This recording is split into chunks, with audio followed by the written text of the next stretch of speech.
بسم اللہ الرحمن الرحیم۔ پارٹ نمبر 34، آڈیو بک اسلام کیا ہے، تالیف حضرت مولانا محمد منظور نعمانی نور اللہ مرقدہ۔ 12واں سبق ہے دین پر استقامت۔ اس کی کچھ باتیں پچھلے پارٹ میں آ چکی ہیں، اس پارٹ میں پڑھا جا رہا ہے۔ اور اس سے بھی زیادہ سبق آموز واقعہ، اس سے بھی زیادہ یعنی اس سے پہلے جو واقعہ پڑھا گیا تھا وہ فرعون کے دربار میں جو جادوگر آئے تھے ان کا واقعہ تھا۔ فرماتے ہیں حضرت، اور اس سے بھی زیادہ سبق آموز واقعہ خود فرعون کی بیوی کا ہے۔ آپ کو معلوم ہے کہ فرعون مصر کی بادشاہت کا گویا اکیلا مالک و مختار تھا، اور اس کی یہ بیوی ملک مصر کی ملکہ ہونے کے ساتھ خود فرعون کے دل کی بھی گویا مالک تھی۔ بس اس سے اندازہ کیجئے کہ اس کو دنیا کی کتنی عزت اور کیسا عیش حاصل ہوگا۔ لیکن جب موسیٰ علیہ السلام کے دین اور ان کی دعوت کی سچائی اللہ کی اس بندی پر کھل گئی تو اس نے بالکل اس کی پرواہ نہ کی کہ فرعون مجھ پر کیسے کیسے ظلم کرے گا، اور دنیا کی اس شاہانہ عیش کے بجائے مجھے کتنی مصیبتیں اور تکلیفیں جھیلنی پڑیں گی۔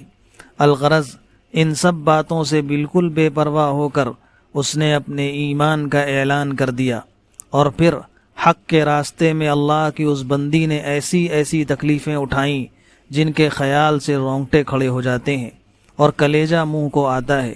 اور پھر اللہ تعالیٰ کی طرف سے ان کو یہ درجہ ملا کہ قرآن شریف میں بڑی عزت کے ساتھ ان کا ذکر کیا گیا، اور مسلمانوں کے لیے ان کے صبر اور ان کی قربانی کو نمونہ بتلایا گیا۔ ارشاد ہے، وَضَرَبَ اللَّهُ مَثَلًا لِلَّذِينَ آمَنُوا امْرَأَتَ فِرْعَوْنَ إِذْ قَالَتْ رَبِّ ابْنِ لِي عِندَكَ بَيْتًا فِي الْجَنَّةِ وَنَجِّنِي مِنْ فِرْعَوْنَ وَعَمَلِهِ وَنَجِّنِي مِنَ الْقَوْمِ الظَّالِمِينَ۔ اور ایمان والوں کے لیے اللہ تعالیٰ مثال بیان کرتا ہے فرعون کی بیوی آسیہ کی، جبکہ اس نے دعا کی کہ اے میرے پروردگار، تو میرے واسطے جنت میں اپنے قرب کے مقام میں ایک گھر بنا دے، اور مجھے فرعون کے شر سے اور اس کی بدعمالیوں سے نجات دے، اور اس ظالم قوم سے مجھے رہائی بخش دے۔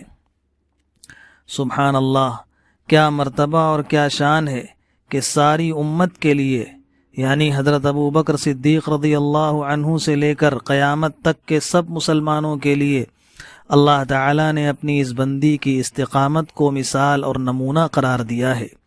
حدیث شریف میں ہے کہ مکہ معظمہ میں جب مشرکوں نے مسلمانوں کو بہت ستایا اور ان کے ظلم حد سے بڑھ گئے تو بعض صحابہ رضی اللہ عنہم نے رسول اللہ صلی اللہ علیہ وسلم سے عرض کیا کہ حضور صلی اللہ علیہ وسلم، اب ان ظالموں کے ظلم حد سے بڑھ رہے ہیں، لہٰذا آپ اللہ تعالیٰ سے دعا فرمائیں۔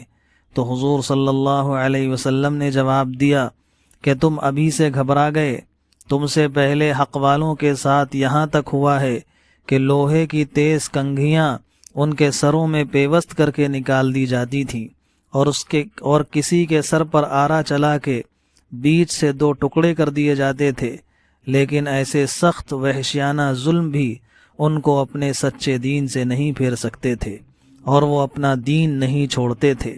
اللہ تعالی ہم کمزوروں کو بھی اپنے ان سچے بندوں کی ہمت اور استقامت کا کوئی ذرہ نصیب فرمائے، اور اگر ایسا کوئی وقت مقدر ہو تو اپنے ان وفادار بندوں کے نقش قدم پر چلنے کی توفیق دے۔